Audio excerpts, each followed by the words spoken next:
that kind of takes us from the start to the finish. So we are given this long polynomial, and we are asked to use factor theorem, or any method we can, to solve. And to us, that translates into find the factors, set them equal to 0. I do take a quick look and see if I can common factor anything from the 4 terms. I can't.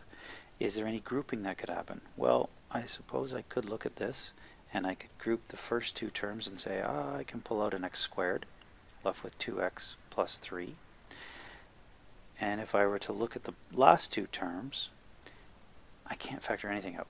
So grouping doesn't work in this particular case. So we move on to looking at the factor theorem. Factor theorem allows us to quickly plug in possible factors and try and determine a remainder of 0. So if you recall from the previous lesson, we looked at something called the rational zero theorem. The rational zero theorem occurs when the first term has a number other than 1. In order for us to write out all of the possible factors that we may have, we are going to write all the possible factors of b over all the possible factors of a. So the possible factors for b, which is the 6th value, are plus and minus 1, plus or minus 2, plus or minus 3, and finally plus or minus 6. The possible factors for a, a little bit simpler, plus or minus 1 and plus or minus 2. Now what we would do is we would write out the entire set of possible test points, all in the form of b over a. So I would take a plus or minus 1 over plus or minus 1, plus or minus 1 over plus or minus 2. Then I would move on to the next term. Plus or minus 2 over plus or minus 1, plus or minus 2 over plus or minus 2. And I would continue along looking at the next term. Plus or minus 3 over plus or minus 1, plus or minus 3 over plus or minus 2. And then finally rounding it all out, I would look at the last term, see if I can fit that in, plus or minus 6 over plus or minus 1, plus or minus 6 over plus or minus 2. Now there's a lot here, so I would simplify this because I recognize that plus or minus 1 over plus or minus 1 is the same as plus or minus 2 over plus or minus 2. So these two are accounted for with just plus or minus 1. Then I have plus or minus 1 over 2. Then the next set is plus or minus 2. Then I move on to plus or minus 3. I also have a plus or minus 3 here. So these two are accounted for. And then we'd write out the last 4 numbers. There they are. Now we don't expect you to go through and try all of these. We want you to work through logically. So a very good tip is to work with your integer test points first. Skip over those fractions and come back to them last. Chances are one of the integers will allow you to find that factor. So let's find that factor now. So we're going to use a test point here. I'm just going to try and, there we go. So I'm going to try and take a look at p at 1. So I'm just using the positive 1 here. And I take them and I plug it into my polynomial. And I solve for 1. And I find out that 2 plus 3 is 5, minus 11 minus 6 more does not equal 0. So this is not going to work. And maybe I try negative 1 next, or maybe I try positive 2. And I would plug in those values the same way we did before.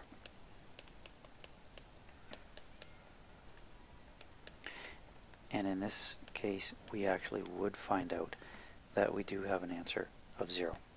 So we stop here. We say, therefore, x minus 2 is a factor. We found one of the factors. We could continue this process and continually try all of them. But a much more practical way is to use synthetic division.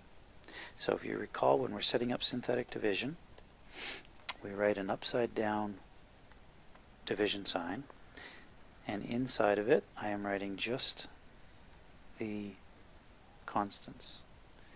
2, 3, negative 11, and negative 6. To the left, I want to write the same number up here that gave me a value of 0. From here, we use the process of synthetic division. So we always drop down the first digit, 2, and we multiply. 2 times 2 is 4, and then we add. 3 plus 4 is 7. 2 times 7 is 14, and then we add. 2 times 3 is 6.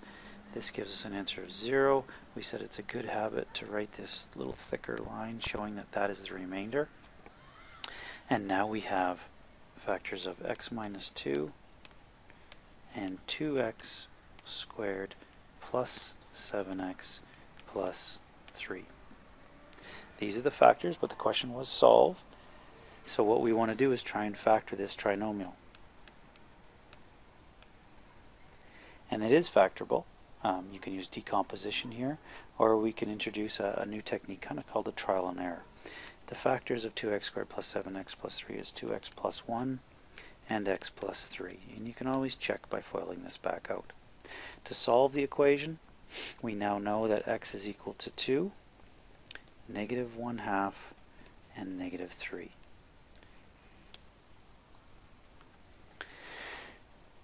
This allows us to state the solution, x equals 2, negative 1/2, and negative 3.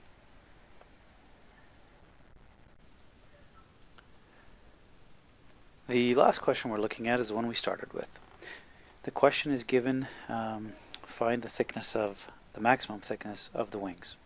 To do that, we have to have a set volume, and in this case we do. So the first thing we're going to do is rewrite the equation without a v at x and replace it with the volume given. Then copying down the rest of the equation, we are going to do exactly the same method that we worked on in the previous question. We're going to set this up by placing 0 on one side and then trying to solve.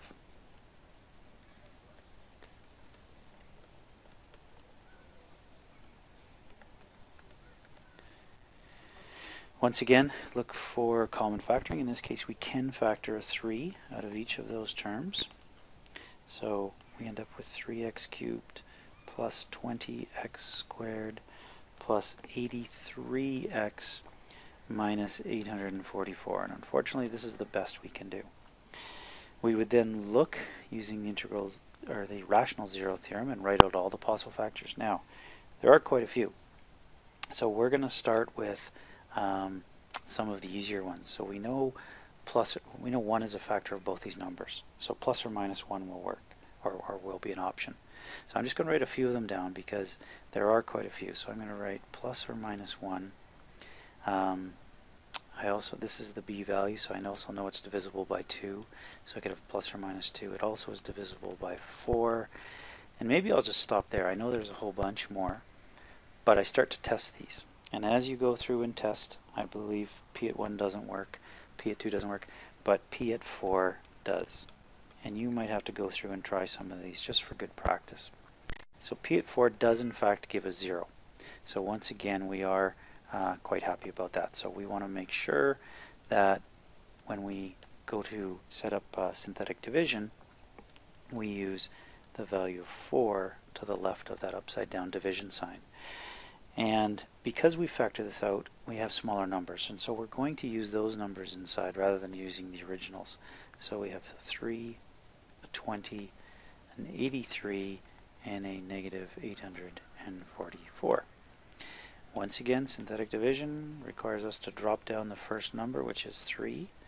4 times 3 is 12, and we add. 4 times 32 is 128. And we add. And 4 times 211 is 844, and we add. And we knew that this was going to be 0. That's what the factor theorem told us. So our final step is to write these out and see again if there is any more factors. And after writing out the quadratic 3x squared plus 32 plus 211, I would see that in fact this is unfactorable. So there does not factor, you might say. And so the only solution is going to be x is equal to 4. Because this is a word problem, we want to look back up and say the maximum volume or maximum thickness of the wings in centimeters would be 4.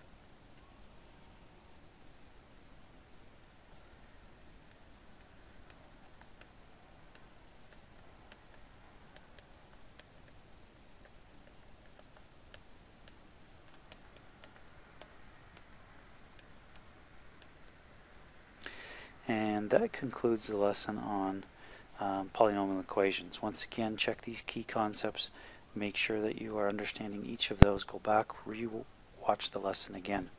Now, one last little thing I'll leave you with is we know that we can take a quadratic equation, something like this, and we can plug it into the quadratic formula, and it will produce us hopefully 2 answers, 1 answer, or 0 answers. Well, there is a cubic formula as well. Same way, you take the values for a, b, and c, plug them into an equation. The only difference is the equation is not nearly as nice as the quadratic. This entire equation that you see here represents the equation that you would get in order to start to determine what the factors are of a cubic equation. And there is an even more extensive one for quadratics.